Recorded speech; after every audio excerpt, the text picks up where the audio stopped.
नमस्कार, अपर्णाज लाईफस्टाईल आणि कुकिंग रेसिपीजमध्ये तुमचं स्वागत आहे। मंडळी, यंदा अक्षय तृतीया कधी आहे, घर वाहन सोने खरेदीसाठी शुभ मुहूर्त काय असेल, या सर्व गोष्टी आपण आजच्या व्हिडिओमध्ये जाणून घेणार आहोत। त्याचसोबतच अक्षय तृतीयेबाबतच्या 10 महत्त्वाच्या गोष्टी ज्या जाणून घेणं खूपच महत्त्वाचं आहे, तर त्या कोणत्या ते देखील आपण आजच्या व्हिडिओमध्ये जाणून घेणार आहोत। यावर्षी अक्षय तृतीया ही वैशाख महिन्यातील शुक्ल पक्षातील तृतीया तिथीला साजरी करण्यात येईल। पंचांगानुसार ही तिथी 10 मे 2024 रोजी असल्याने या दिवशी अक्षय तृतीया हा सण साजरी केला जाणार आहे। 3.5 मुहूर्तांपैकी एक महत्त्वाचा मानला जाणारा मुहूर्त म्हणजे अक्षय तृतीया। या दिवशी विवाह, गृहप्रवेश, सोने खरेदी, वाहन खरेदी यासारख्या शुभ कार्यांसाठी हा दिवस अत्यंत खास व महत्त्वाचा मानला जातो। अक्षय तृतीयेला आखाती किंवा अक्षतीज असंही संबोधन हे केलं जातं। अक्षय तृतीयेचा यावर्षी शुभ मुहूर्त शुक्रवारी 10 मे रोजी पहाटे 4:17 सुरू होणार आहे। ही तिथी शनिवारी 11 मे रोजी मध्यरात्री 2:50 समाप्त होईल। म्हणजेच उदय तिथीनुसार अक्षय तृतीया हा सण 10 मे रोजी साजरा करण्यात येईल। अक्षय तृतीयेच्या दिवशी पूजेचा शुभ मुहूर्त काय असेल, तर अक्षय तृतीयेच्या दिवशी लक्ष्मीनारायण आणि कलश पूजनाला विशेष महत्त्व आहे। अक्षय तृतीयेचा शुभ मुहूर्त सकाळी 5:33 पासून ते दुपारी 12:18 असेल। अशा स्थितीत आपल्या सोयीनुसार 6 तासांच्या कालावधीत पूजाविधी संपन्न आपण करावा। अक्षय तृतीयेच्या दिवशी रवी योग देखील जुळून आलेला आहे। अक्षय तृतीयेच्या दिवशी सोने खरेदी किंवा वाहन खरेदी यासाठी शुभ मुहूर्त काय असेल, तर अक्षय तृतीयेला दिवसभर अभोज मुहूर्त असतो। अक्षय तृतीयेच्या दिवशी सूर्योदयापासून रात्रीपर्यंत कधीही आपण सोने खरेदी, वाहन खरेदी, वास्तू खरेदीही करू शकतो। या दिवशी कॅलेंडर न पाहता शुभ कार्यही केली जातात अशी मान्यता आहे। कुठल्याही प्रकारच्या शुभ वेळ किंवा शुभ मुहूर्त पाहण्याची आवश्यकता या दिवशी नसते। अक्षय तृतीयेला सोनं, गाडी, वाहन, फ्लॅट, जमीन, दागिने, दुकाने यांची खरेदी शुभ मानली जाते। अशातच अक्षय तृतीयेचं काही शुभ मुहूर्तही आहेत, तेही आपण जाणून घेऊयात। सर्वसामान्य मुहूर्त सकाळी 5:33 पासून ते 7:14 असेल।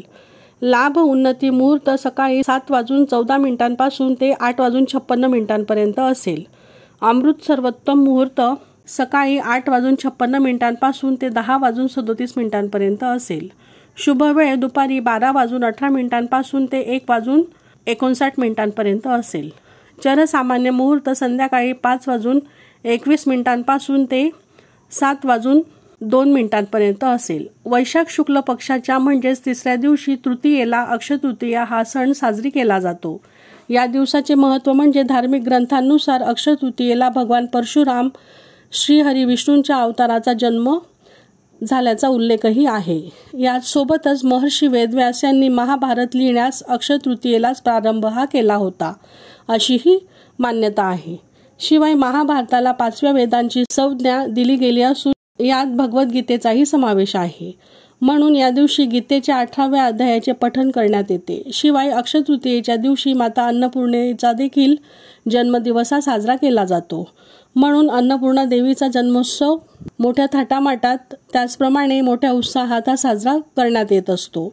या दिवशी माता अन्नपूर्णेची विधिवत पूजा केल्याने घरात अन्नधान्याचे भांडार नेहमी भरलेले असते। शिवाय अन्नाची चवही रुचकर होते व जेवणाची चव अनेक पटींनी वाढते। घरात अन्नाची कधीही कमतरताही भासत नाही अशी मान्यता आहे। शिवाय गरजूंना दान करावे असेही सांगितले जाते। त्याचबरोबर एका आख्यायिकेनुसार माता गंगा अक्षय तृतीयेच्या दिवशी पृथ्वीवर प्रकट झाल्या होत्या। राजा भगीरथाने हजारो वर्ष कठोर तप करून आपल्या पूर्वजांच्या उद्धारासाठी भगवान शंकरांच्या कृपेने गंगा पृथ्वीवर प्रकट झाल्या। याचमुळे अक्षय तृतीयेच्या दिवशी पवित्र शुद्ध गंगेत स्नान केल्याने मनुष्याच्या पापांचा नाश होतो असाही विश्वास आहे। आता मंडळी, अक्षय तृतीया ही तिथी एवढी शुभ का मानली जाते? कारण या दिवशी अशा अनेक आख्यायिका सांगितल्या जातात। यावर्षी अक्षय तृतीया 10 मे रोजी आहे। या दिवशी अनेक जण दिवाळी आणि धनत्रयोदशीप्रमाणे मोठ्या प्रमाणावर खरेदीही करताना आढळतात, कारण खरेदीसाठी हा दिवस अत्यंत शुभ मानला जातो। शिवाय या दिवशी सूर्य आणि चंद्र यांच्या उच्च राशीत ते असतात। त्याचबरोबर अक्षय तृतीयेची पौराणिक महत्त्व असंही सांगितलं जातं की या दिवशी सत्ययुग व त्रेतायुगाचा आरंभ हा झाला होता असंही मानलं जातं। द्वापार युगाचा शेवट आणि महाभारत युद्धाचा शेवटही या दिवशी झाला होता अशीही मान्यता आहे। शिवाय भगवान श्रीहरी विष्णूंचा नरनारायण अवतार आणि परशुराम यांचा अवतार याच दिवशी झाला असेही सांगितले जाते। अक्षय तृतीयाला केलेले कार्य हे खूपच शुभ फलदायी व आशीर्वाद देणारे ठरते असेही मानले जाते। या दिवशी अनेक जण नवीन व्यवसाय सुरू करतात व भरपूर खरेदीही करताना आढळतात।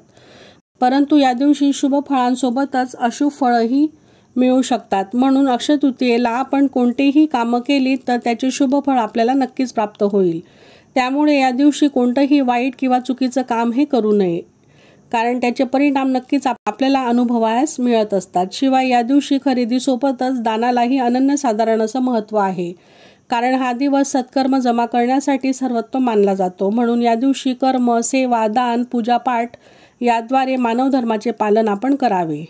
अक्षय तृतीयेला जव दान करणे सोने दान करण्याप्रमाणे मानलं जातं। यासोबतच जमीन, सोनं, पंखा, छत्री, सातू, पाणी, कपडे यांचेही दान करणं शुभ मानलं जातं। आपल्या यथाशक्ती या वस्तूंचे दान आपण करावे, त्याचे शुभ परिणाम नक्कीच आपल्याला प्राप्त होतील। शिवाय असंही म्हटलं जातं की अक्षय तृतीयेला रोहिणी नक्षत्र जर असेल तर या दिवशीचे महत्त्व हजारो पटींनी वाढते। आणि यंदा अक्षय तृतीयेच्या दिवशी सकाळी 10:47 रोहिणी नक्षत्र असणार आहे। अक्षय तृतीयेच्या दिवशी चारही धामांमध्ये एकाच श्री बद्री नारायणांचे दरवाजे उघडले जातात असंही सांगितलं जातं। त्याचबरोबर वर्षातून एकदाच अक्षय तृतीयेच्या दिवशी बाके बिहारींचे पाय वृंदावनात दिसतात अशीही मान्यता आहे। तर मंडळी, अशा प्रकारे अक्षय तृतीया कधी आहे, शुभ मुहूर्त, त्याचप्रमाणे सोने खरेदीचा मुहूर्त आणि अक्षय तृतीयेच्या महत्त्वाच्या गोष्टी आपण आजच्या व्हिडिओमध्ये जाणून घेतल्या। तर कसा वाटला तुम्हाला आजचा व्हिडिओ, आजची माहिती कमेंट करून नक्की सांगा आणि अशाच माहितीपूर्ण व्हिडिओसाठी चॅनलला सबस्क्राईब नक्की करा। आणि तुमचे काही प्रश्न असतील तर तुम्ही ते कमेंटद्वारे विचारू शकता। श्री स्वामी समर्थ।